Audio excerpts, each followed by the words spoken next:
तो highway king है basically ये। हाईवे किंग तो बोल सकते हैं, हाँ ये भी है। उसमें आज तक सनरूफ आ टोयोटा ने जाती किसी है। में भी नहीं दी।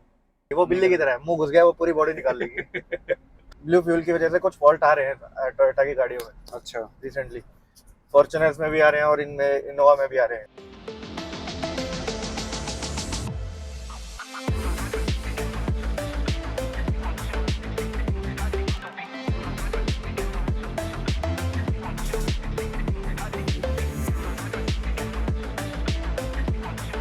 Hello everyone and welcome back to the channel. भाई सामने आपकी खड़ी है इंडिया की highest selling 7 seater vehicle Toyota Innova Z variant, और आज इसका कंप्लीट ओनरशिप रिव्यू आपको प्रोवाइड कराएंगे इस वीडियो में। तो मिलवाते हैं गाड़ी के ओनर से।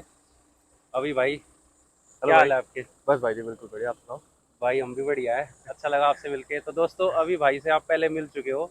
टाटा सफारी का जो रिव्यू उन्होंने दिया था वो वीडियो ऑलमोस्ट 40,000 के करीब जा चुकी है, और आपने वीडियो नहीं देखी तो एक बार जाके देखना यूट्यूब चैनल पे जाके, मैं लिंक डाल दूंगा। ठीक है। और आज अभी भाई अपनी दूसरी गाड़ी टोयोटा इनोवा का रिव्यू शेयर करेंगे हमारे साथ। तो अभी भाई, कब परचेज करी थी आपने गाड़ी है? जी अक्टूबर 2021 में ली थी। अच्छा। तो इसको हो गया करीब करीब 1.25 साल हो चुका है। और कितने की पड़ गई थी भाई ऑन रोड ही आपको? ये भाई जी एक्स शोरूम इसका 25 लाख के आसपास था, और ऑन रोड मेरे को सब कुछ मिला मिलू के 30 लाख के आसपास पड़ी थी मेरे को। लगभग 30 लाख की पड़ गई थी। हाँ, तो इसमें 1 लाख के करीब तो इसकी एक्सेसरीज वगैरह थी। अच्छा, ऊपर से भी लगाया पैसा?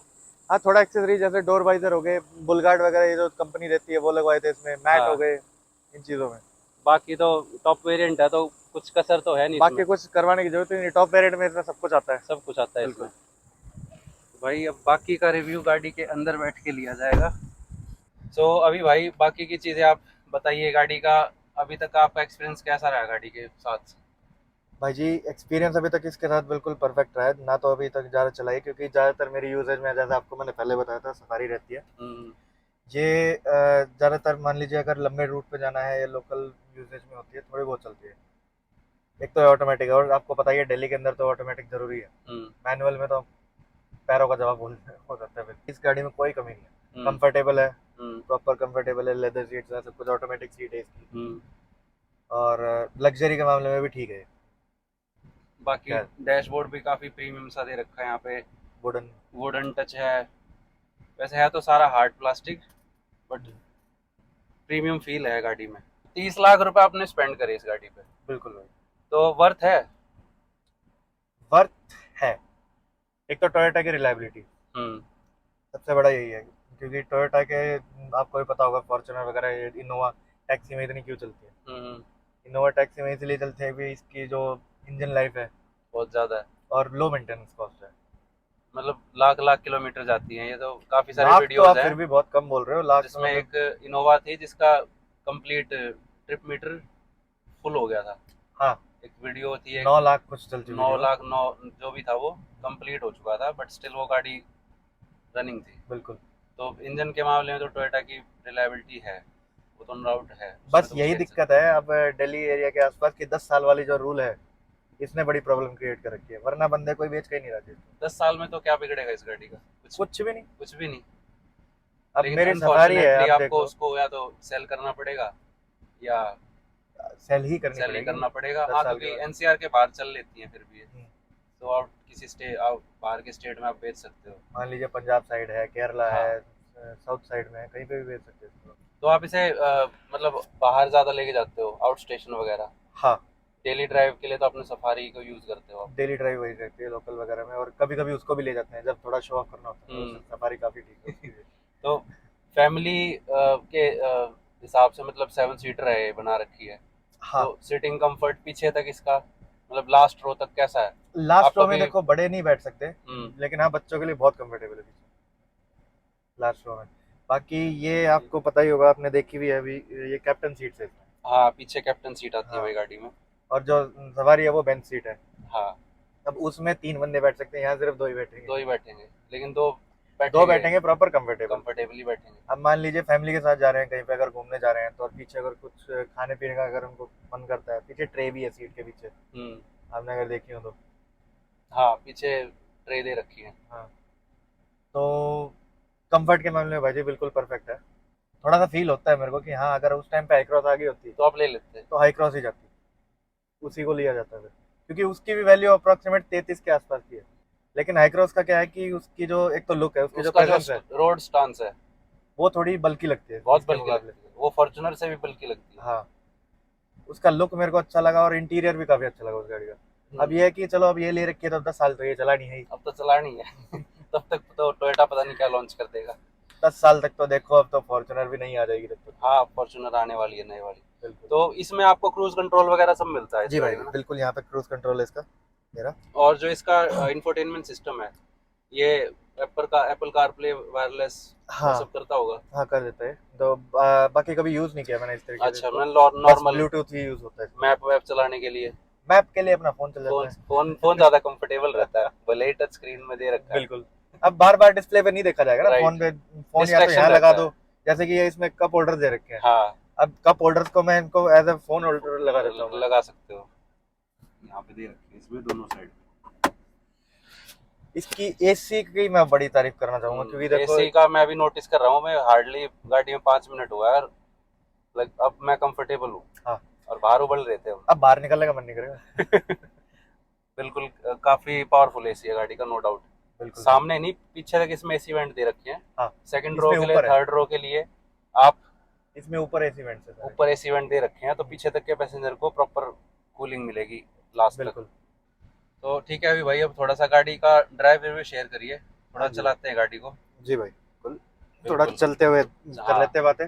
बिल्कुल खड़े खड़े में तो हम भी गर्म हो जाएंगे। हम भी गर्म हो जाएं, गाड़ी भी गर्म हो रही है। सो आपको मतलब ऐसा क्या लगता है इस गाड़ी में कि क्यों इतना टूरिस्ट वगैरह इसको प्रेफर करते हैं, मतलब लॉन्ग रूट्स में और उन सब चीज़ों में? भाई जी, सबसे बड़ी बात क्या है कि इसका जो कंफर्ट लेवल है, अधिकतर गाड़ियों का क्या रहता है कि लंबे रूट पे जो है ना, गाड़ियां अनकंफर्टेबल होने लग जाती है। एक तो बैठते टाइम सीटिंग स्टांस जो होता है जी अधिकतर बंदों का, हाईवे पे क्या करते हैं लोग बाग, सीटें लिटा के आराम से चलते हैं। जी अब इसमें अगर सीटें लिटा दोगे आप, तो इसका जो एक तो होल्स्ट्रिंग है, इसकी जो हाँ होल्ड करने की जो है, वो भी काफी अच्छी है। हाँ, और ऊपर से जो इसकी जो सीट की कुशनिंग है, कंफर्ट है कुशनिंग भी बहुत अच्छी है, और ऊपर से लेदर सीट्स हैं, बिल्कुल। तो काफी कंफर्टेबल है बाकियों के मुकाबले। तो लेडर ऑन फ्रेम बेसिकली है ये गाड़ी। बिल्कुल। तो जो लेडर ऑन फ्रेम गाड़ी का एक कैरेक्टर होता है, बॉडी रोल, हम्म, वो उतना नहीं है इसमें। तो वो भी एक रीजन है इसका रोड पे प्लांटेड होके चलने का, बिल्कुल। ये एक तो जम के चलती है पूरी जम के गाड़ी। चलती है। अब इसको अगर आप 160, 170, 180 भी चला लोगे, ये अपनी ग्रिप नहीं छोड़ती है। ग्रिप नहीं छोड़ती। जैसे एक छोटी गाड़ी चलती है ना हैचबैक, हम्म, कट मारना उसमें भी काफी कंफर्टेबल है। बिल्कुल। तो हाईवे किंग है बेसिकली ये, हाईवे किंग तो बोल सकते हैं, हाँ ये भी है। लॉन्ग रूट्स के लिए। एग्जैक्टली, इसीलिए टैक्सी में सबसे ज्यादा चलती है। इसीलिए फर्स्ट प्रेफरेंस रहती है बेसिकली। बिल्कुल। एक तो एवरेज भी इसकी ठीक ठाक मिल जाती है इन बड़ी गाड़ियों में। जितना बड़ा इंजन है इसमें, 2.5 लीटर के करीब का इसमें इंजन आता है बेसिकली, और उसके लिहाज से तो एवरेज एक्सेप्टेबल है। 12-13 की एवरेज अगर ये दे रही है, काफी ठीक है इसकी एवरेज, काफी ठीक है।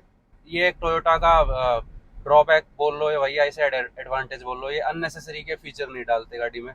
हाँ, तो कम इलेक्ट्रॉनिक्स होते हैं गाड़ी में, लेकिन वो सारी चीजें यूजफुल होती हैं, जो ये भी है। कि गाड़ी ब्रेक डाउन होने के चांसेस कम होते हैं कहीं ना कहीं। बिल्कुल। क्योंकि जितना ज़्यादा सेंसर इलेक्ट्रॉनिक आप डाल दो गाड़ी में, कहीं भी माल फंक्शन आ गया तो गाड़ी खड़ी हो जाएगी। सबसे बड़ी बात एक तो मेरे को एक और चीज लगती है कि देखो, टोयोटा के जो पार्ट्स है ना, वो कहीं बाहर नहीं मिलेंगे आपको। आपने अगर ये चीज कभी नोटिस की हो, मिली जैसे कि मारुति में होता है, उसका तो पार्ट कहीं पे भी मिल कहीं भी जाएगा। मिल जाएगा। इस गाड़ी के आपके पार्ट कहीं नहीं मिलेंगे, इतनी अवेलेबिलिटी नहीं है। नहीं है। ये सिर्फ कंपनी में मिलेंगी, और कंपनी वाले भी कुछ टाइम लेते हैं कई बार कि सर 2-3 दिन में बाद नहीं है। आना, हाँ ये मंगवाते हैं अपना। लेकिन हाँ, इस चीज का फायदा भी ये है कि हाँ, कंपनी में सब कुछ काम होता है फिर। हाँ वो एक एश्योरिटी आपको रहेगी। हाँ, मान लीजिए अगर पार्ट में कुछ डिफेक्ट आता है, कुछ भी आता है, तो हम लोग जी। कंपनी में जाके सिर चढ़ सकते हैं। अच्छा, सफारी को ज्यादा प्रेफर करोगे इसे थोड़ा हाईवे के लिए, हाईवे के लिए या ओवरऑल? चलो अलग अलग फैक्टर्स में बताओ, तो आपके पास दोनों है इसलिए पूछ रहा हूँ। नहीं भाई जी, क्या है कि इनोवा का जो है, ये थोड़ी हाई स्पीड पे प्लांटेड चलती है उसके कंपैरिजन में। हाँ। लेकिन क्या है कि सफारी में, जैसे कि मैंने बताया था, उसमें भी मैंने रोजर एप्स वगैरह डलवा रखे हैं। वो भी इसके बराबर तो नहीं है, पर हाँ थोड़ी बहुत मिलती जुलती है उसके। वो इससे एक तो ऊंची है, उसकी जो रोड स्टांस है, हाँ। उसकी ज्यादा बेटर है इसके मुकाबले। ये एक तो सबसे ज्यादा दिखती है आपको, टैक्सी में दिखेगी, हर जगह बहुत दिखेगी। कॉमन है, ये बहुत कॉमन गाड़ी है। सफारी आपको बहुत रेयर दिखेगी। वो रेयर दिखेगी, वो तो अटेंशन सीकर है वो। हाँ, उसका जो चलने का जो तरीका है उस गाड़ी का हाईवे पे, वो भी काफी मान लीजिए राजाओं जैसा है। हम्म। ये एक तरह से इस पे हल्के हल्के बम्प्स भी फील होते हैं। मान लीजिए हल्का सा भी अगर बम्प आता है तो इसके सस्पेंशन की वजह से या टायर की वजह से मान वो लीजिए फील होगा, वो फील होता है इसमें। सफारी में नहीं होता। उसमें नहीं होता, उसके तो अलग ही उसके 16 इंची है। उसके बाद कंपनी हाई वाले प्रोफाइल टायर है हाई प्रोफाइल टायर है उसके। और उसका सस्पेंशन ट्रेवल भी ज्यादा है शायद हाँ, इससे इससे बहुत ज्यादा है। बहुत ज्यादा है। वो प्रॉपर है ही, वो स्पोर्ट्स इन यूटिलिटी चीजों के व्हीकल लिए बना रखी है वो है ही ऑफ रोडिंग के लिए, ये ऑफ रोडिंग के लिए नहीं है। तो मैं थोड़ा समराइज करने की कोशिश करूँ तो अगर आपको एक रोड प्रेजेंस चाहिए हाँ, तो सफारी। तो सफारी, और अगर पर्टिकुलर आप हाईवे वगैरह की बात करो तो फिर ये ऊपर रहेगी। सबसे बड़ा पॉइंट क्या है कि सफारी का जो स्टीयरिंग है वो थोड़ा हार्ड है इसके मुकाबले। अच्छा। अब आप अगर सफारी को लोकल में कहीं पार्क करनी हो या आपको बीड़ी गलियों में लेके जाना है, वो आपको निकाल तो देगी, लेकिन आपको पार्किंग में आपको स्टीयरिंग घुमाने में बड़ी प्रॉब्लम होती है। वो हैवी है क्योंकि ना ये इसका स्टीयरिंग थोड़ा इलेक्ट्रॉनिक फील है इसमें। तो ये हाइड्रोलिक है इलेक्ट्रॉनिक है इसमें? इसमें हाइड्रोलिक आता है। हाइड्रोलिक आता है, लेकिन इसका हाइड्रोलिक ज्यादा बेटर है उसके मुकाबले। अच्छा, एक और चीज, इसमें बोनेट वगैरह विजिबिलिटी उतनी नहीं आती कहने को। नहीं है इसमें, विजिबिलिटी तो है ही नहीं। तो जैसे सफारी में अपना प्रॉपर बोनेट दिखता है। सफारी का तो सीटिंग पोस्चर ही अलग है उसका तो। इसमें भी सीट ऊपर करके बैठना पड़ता है, उसमें बिल्कुल सीट नीचे करने के बावजूद भी मेरे को सब कुछ दिखता है। तो वो एक डिफरेंस है। इसमें सीट ऊपर करने के बाद भी मुझे बोनेट भी पूरा नहीं दिख रहा, हार्डली कुछ दिख रहा है। वो तो है डिफरेंस। तो टाइट स्पेस में उसमें आप थोड़ा कॉन्फिडेंट रहते होगे निकालने में, बिकॉज ऑफ द उसकी जो विजिबिलिटी। हाँ, आपको पता है कि गाड़ी निकल जाएगी, जहाँ बोनेट घुस गया वहां से निकल जाएगी। वो बिल्ली की तरह है, मुंह घुस गया वो पूरी बॉडी निकाल लेगी। अच्छा, तो अभी एवरेज क्या दे रही है आपको ये? इनोवा एवरेज भाई जी 13 के आसपास देती है, 12-13 के आसपास देती है। अच्छा, ये तो खैर ये इंफोटेनमेंट भी दिखा ही रहा है। हाँ, ये देखो 12 की एवरेज दिखा रहा है। 12 की एवरेज दिखा रहा है और क्रूजिंग रेंज है 129। ये अभी क्रूज कंट्रोल पे डाल रखी है ना, तो आराम से चल रही है। अच्छा। जैसे अभी BS6 इंजन आया, उसके बाद इसमें एक DPF कंट्रोल आ गया। एक DPF कंट्रोल में क्या है कि गाड़ी को, चलती गाड़ी हो या फिर खड़ी हो, इसका पोल्यूशन लेवल जो कम करने के लिए स्टार्ट छोड़ना पड़ता है को कंट्रोल में रखने के लिए। तो इसमें क्या है कि इसकी वजह से इसकी एवरेज और डाउन चली जाती है। मतलब आपको गाड़ी स्टार्ट रखनी पड़ती है, उसमें ऑटोमेटिकली अपनी RPM बढ़ाएगा कम करेगा उसको क्लीन करने के लिए। और आई थिंक वो हर 10,000 पे आपको फिल भी करवाना वो ब्लू फ्यूल जो होता है आपका, ब्लू फ्यूल वो कंपनी से ही वो डलता है। हर 10,000 पे जब इसकी सर्विस होती है जी, उसमें वो भी चेंज होता है। वो भी चेंज होगा। हाँ। तो एक अननेसेसरी का खर्चा, हेडेक। लेकिन इसमें क्या है कि इसकी वजह से जो है ना इंजेक्टर्स पे भी थोड़ा इफेक्ट आता है। अभी रिसेंटली अच्छे तरफ या बुरी तरफ? अभी क्या है कि रिसेंटली क्या कहते हैं, अभी लंबे रूट पे गया हुआ था मैं जी, ये अभी खराब हो गई थी आते टाइम, क्योंकि ये पिकअप वगैरह कुछ उठा नहीं रही थी, कंपनी में थी, तो वो तो शुगर है वारंटी में। तो ब्लू फ्यूल की वजह से कुछ फॉल्ट आ रहे हैं टोयोटा की गाड़ियों में। अच्छा। रिसेंटली फॉर्च्यूनर्स में भी आ रहे हैं और इनमें इनोवा में भी आ रहे हैं। इसकी वजह से क्या हुआ, कंपनी वालों ने वो पार्ट ही या तो क्लीन किया, पता नहीं क्या किया उन्होंने। अच्छा। चेंज करके दिया इन्होंने। तो अभी ठीक है? अब ठीक है। तो आपको लगता है कि वो उस DPF की वजह से था? वो कंपनी वाले खुद बोलते हैं, उन्होंने खुद बोला है कि ये इसकी वजह से ही है, क्योंकि उनकी अधिकतर गाड़ियों में आ रही है फॉल्ट। क्योंकि हो सकता है ये इंजन उस हिसाब से डिजाइन पहले बनाया गया होगा जो कि DPF बाद में ऐड किया गया और उसे सपोर्ट नहीं कर रहा। बिल्कुल, भी हो सकता है वो एक रीजन हो। बाकी ये गाड़ी ही है, मतलब ये टोयोटा की 2-3 गाड़ियां हैं जो टोयोटा को इंडिया में सस्टेन करके रखी हुई है। ये आपकी इनोवा हो गई, फॉर्च्यूनर हो गई। बिल्कुल, क्योंकि इसके अलावा भी कुछ 2-3 गाड़ियां करी थी ट्राई टोयोटा ने, लेकिन वो उतनी सक्सेस नहीं रही। एटियोस, लीवा और ये इन्होंने हैचबैक में और सेडान में आने की कोशिश ट्राई करा था, लेकिन उतना नहीं मार्केट को कैप्चर कर पाए। बिल्कुल। तो भाई आपको एक और चीज़ दिखाएंगे अभी, इसका DPF प्रोसीजर कैसे काम करता है ऑटोमेटिकली इंजन को या एग्जॉस्ट को जो क्लीन करता है। तो अभी आपने आई थिंक जो स्टार्ट कर दिया। तो मैं आपको इसका बता देता हूँ, इसको 2 सेकंड के लिए इसको दबाना पड़ता है। हाँ, ये अपना DPF का स्विच है मैनुअली करने के लिए। अच्छा।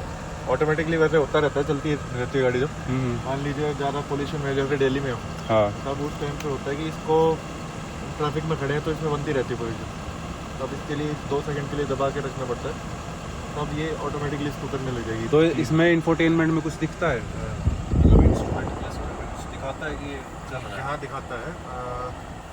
तो ये रेगुलर इंटरवल पे करते रहना चाहिए ये, ताकि ज़्यादा गाड़ी में अब इसमें यही है कि अगर ये इसका एक बार आता है कि इतना लेवल होना चाहिए। अगर ये लेवल बिल्कुल हाई पे चला जाएगा, रेड हो जाएगा, तो ये फिर कंपनी वाले ठीक करके देंगे। तो उस वो नौबत ना आए तो इसे खुद से थोड़ी थोड़ी देर में करते रहो। कुछ दिनों में इसको करते रहना चाहिए। बेसिकली ये खुद भी कर लेती है। हाँ। चलते चलते अब उसमें क्या है कि अगर वो रेड हो जाता है तो उस टाइम पे आप गाड़ी को चला तो सकते हैं, लेकिन ज़्यादा हाई स्पीड पे नहीं चला सकते। मतलब थोड़ा सा हल्केपन जैसे चलानी है गाड़ी उस टाइम पे। ऑलराइट फ्रेंड्स, तो यही था इस वीडियो में। एंड अभी भाई बहुत बहुत धन्यवाद आपका चैनल पर दोबारा आने के लिए एंड अपना एक्सपीरियंस शेयर करने के लिए। एंड अगर दोस्तों आपको वीडियो अच्छी लगी तो इसको लाइक करिए और चैनल को सब्सक्राइब कर लीजिए। ऐसा ही कंटेंट मैं आपके लिए लाता रहूँगा। Thanks for watching this video.